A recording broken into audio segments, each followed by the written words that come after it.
Hello, David Tennant here. Now, the question I've been asked is, what is your favourite Hamlet soliloquy and why? It's a very hard question to answer because one of the great joys and also the great challenges with playing a part like Hamlet is that all the speeches are so bloomin' famous.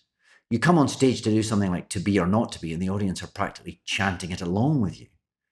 Well, it's a great privilege to get to say those words. I mean, they're famous because they're great, of course. It's difficult to try and mint them fresh, find new ways of interpreting those words. I suppose my favorite in performance was always, "Oh, what a rogue and peasant slave am I." So Hamlet's just seen the players visiting Elsinore, and he loves them. He loves actors. He loves the theatre, and he sees them. He sees one of the players do a speech about Hecuba, and he brings tears to his eyes, and he is deeply emotional. They go off, and Hamlet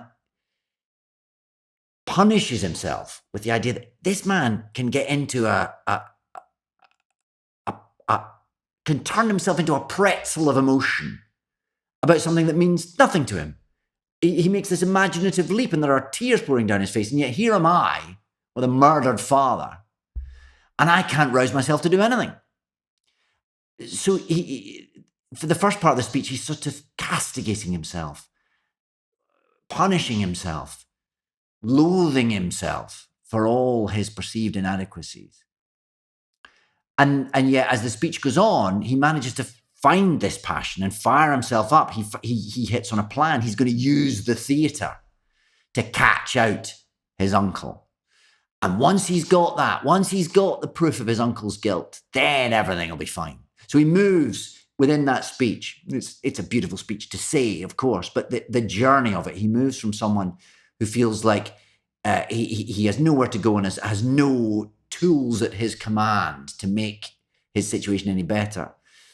And by the end of it, he's full of energy, full of motive, ready to take on the world, and more specifically, his uncle. Of course, it's not going to be that simple, and lots of other things are about to go wrong for him.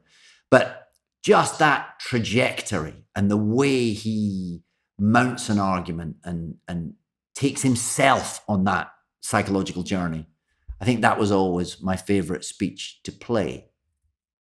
So that's it. But then tomorrow I might change my mind again. There's a lot of great speeches in Hamlet.